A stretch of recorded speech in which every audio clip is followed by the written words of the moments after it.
The men and women of the Department of Foreign Affairs join me in celebrating with Filipinos around the world the 122nd anniversary of the Proclamation of Philippine Independence.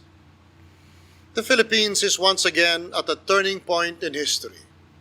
This year's theme, Kalayaan 2020, Tungo sa Bansang Malaya, Nagbabayanihan at Ligtas, calls on the nation to stay united, to keep cooperating as it has done so well in the longest, strictest, and therefore smartest lockdown in the world in response to the pandemic, and to maintain the mutual trust essential in the battle against an invisible enemy deadlier than any enemy that can be seen.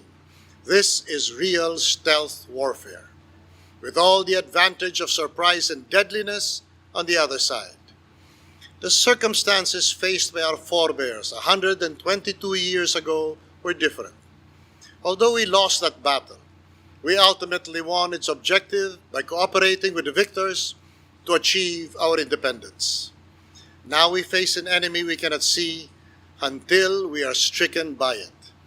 An enemy we cannot live with or in any way accommodate without destroying ourselves and our country. This is a battle to the end of the pandemic or of our nation. We need an even tighter unity and a more vibrant bayanihan spirit.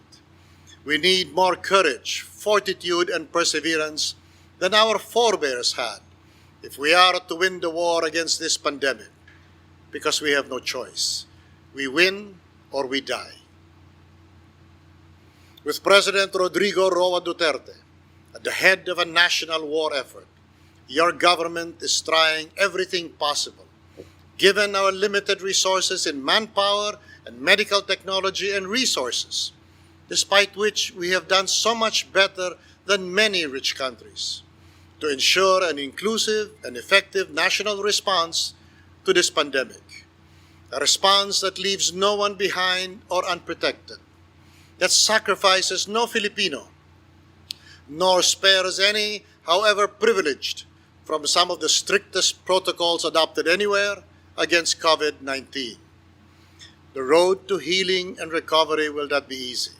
Even now, we hesitate to relax our vigilance or reduce the demands of nothing less than a war effort. We take cues from our heroes who persevered in losing battles and even after total defeat, until they had given the last full measure of self-sacrifice for our country to be independent and for our people to be and stay completely free. The struggle continues. Today, it is a struggle to be free of a deadly disease. The Department of Foreign Affairs is one with our people in remembering the past and continuing the fight. As we face together a new kind of tomorrow, we shall be guided by and show the same tenacity and commitment as our heroes, until we can all step out into the light of the day of victory, when finally the danger is well past, and we can resume our lives with redoubled energy to recoup what we have lost, and resume the progress we were making for which we were so famous in Asia, but always and ever to live free of tyranny and independent of foreign domination. A sincere friend to sincere friends, an implacable enemy to unrelenting enemies, and a worse enemy to false friends. Live free or die. Happy Independence Day. Mabuhay.